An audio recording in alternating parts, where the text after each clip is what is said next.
Bengal civil YouTube চ্যানেলের পক্ষ থেকে আপনাদের জন্য রইল প্রীতি শুভেচ্ছা এবং উষ্ণ অভিনন্দন। এখানে কলম শ্যাটারিংয়ের কাজ চলছে। শ্যাটারিংয়ে আপনার স্টার্টার কী জন্য ব্যবহার করতে হয় এবং ফর্মওয়ার্ক আর শ্যাটারিং এর মধ্যে পার্থক্য কোথায়। এখানে দেখুন স্টার্টার তৈরি করা আছে। স্টার্টার আমরা এই জন্যই তৈরি করি, প্রপারলি লোকেশনে কলমটা দাঁড় করানো যাবে, এই জন্য আমরা স্টার্টার করি। স্টার্টারের হাইট 100 থেকে 300 পর্যন্ত করতে হয়। এখানে দেখতে পাচ্ছেন MS ফর্মার ইউজ করা হচ্ছে। যে ফর্ম ওয়ার্ক হচ্ছে আপনার, এটা পার্মানেন্ট ফর্ম ওয়ার্ক। এই সামনে যে কলম ফর্মা দেখতে পাচ্ছেন, এটি MS এর তৈরি। এটি হচ্ছে আপনার পার্মানেন্ট স্ট্রাকচার ফর্মওয়ার্ক। আর প্লাইউড দিয়ে করা হলে সেটা হতো আপনার টেম্পোরারি ফর্মওয়ার্ক। এই নিয়ে অনেকের মনে কনফিউজ থেকে যায়। প্লাইউডের সাহায্যে যে কলম বোর্ড তৈরি করি সেটা আপনার কনভেনশনাল শ্যাটারিং, আর অ্যালুমিনিয়াম MS দিয়ে যে ফর্মা তৈরি করি সেটা হচ্ছে আপনার ফর্ম ওয়ার্ক। এই ফর্ম ওয়ার্কের মধ্যে আবার কিন্তু পার্থক্য আছে, পার্মানেন্ট এবং টেম্পোরারি। MS দিয়ে এবং অ্যালুমিনিয়াম ফর্মা দিয়ে যেটা ইউজ করতে হয়, শ্যাটারিং করা হয়, সেটা আপনার হচ্ছে পার্মানেন্ট ফর্ম ওয়ার্ক। এরপরে প্লাইউড দিয়ে যেটা করা হয় সেটা হচ্ছে আপনার টেম্পোরারি ফর্ম ওয়ার্ক। যে কলম শ্যাটারিং হচ্ছে, কলমের ডায়া আপনার 700 mm।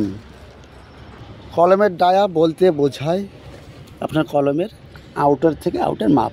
দেখুন এই কলম ফার্মার ভিতরের সাইড থেকে এই ভিতরের যে মাপটা আছে আপনার 700 mm, 700 mm ডায়া।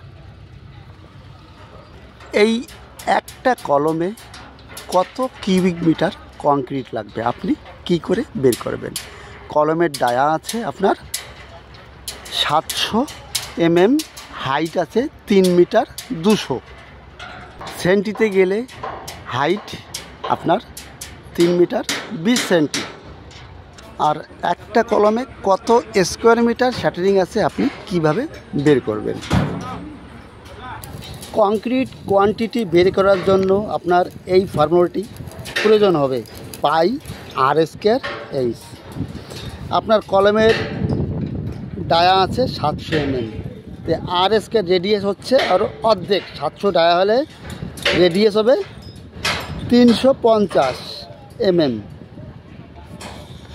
তার ফর্মুলা হিসাবে বসিয়ে দিন, পাই মানে 3.142 ইন্টু r² 350 রেডিয়াস। তাহলে স্কোয়ার আছে, দুইবার লিখতে হবে 350 ইন্টু 350 ইন্টু হাইট আছে 3.2 মিটার। দেখুন 3.142 into 350 into 350 radius into height. এর টোটাল ক্যালকুলেশন করলে আপনার m³ বেরিয়ে যাচ্ছে, কত m³ লাগবে। ক্লিয়ার? এই ফর্মুলাটি মনে রাখবেন, তাহলে গোল কলমের যে কোনো কোয়ান্টিটি আপনি বের করতে পারবেন। এইবার কত স্কোয়ার মিটার শ্যাটারিং আছে, এই জন্য কী করতে হবে আপনার π/d/h এই তিনটে করতে। পাইয়ের মান হচ্ছে 3.142 ইন্টু ডি মানে ডায়া কত হচ্ছে 700 mm, 70 mm।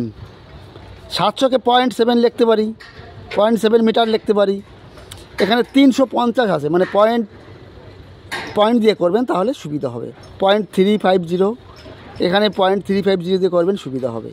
দেখুন এবার একটা কলম কত স্কোয়ার মিটার বেরিয়ে যাবে, পাই ডি এইচ। পাইয়ের মান হচ্ছে আপনার 3.142 ইন্টু ডি ডায়া কত 700.7 ইন্টু হাইট কত আছে 3.2 মিটার ইজিক্যাল টু আপনার হয়েছে স্কোয়ার মিটার বেরিয়ে যাবে। কত স্কোয়ার মিটার?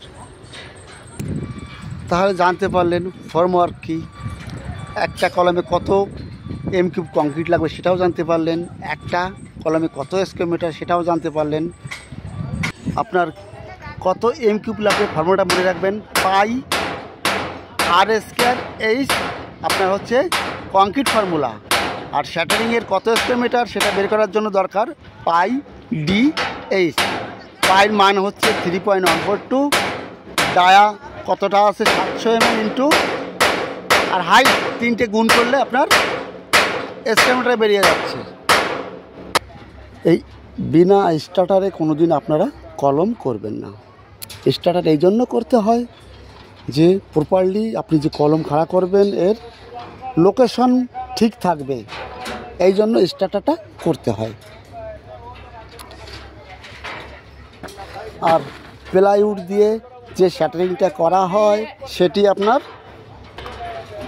আপনার কনভেনশনাল শ্যাটারিং।